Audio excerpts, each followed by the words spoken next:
ខ្ញុំពេលនេះពិបាកព្រោះនេះដឹងត្រឹមថា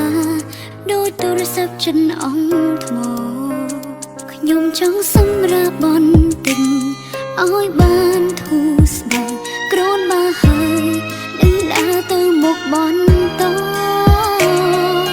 នៅក្នុងពេលនេះខ្ញុំត្រូវការអ្នកគាំទ្រហើយចិនល្អឲ្យរកខ្ញុំផ្អែកស្មាមានអារម្មណ៍ថាហត់ខ្លាំងត្រូវការកម្លាំងចិនពេលជីវិត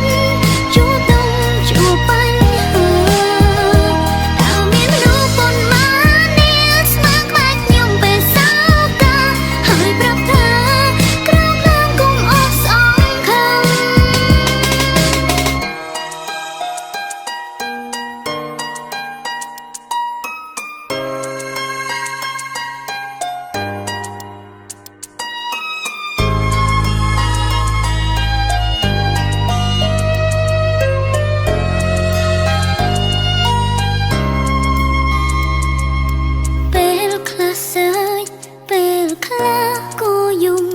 ជីវិតខ្ញុំ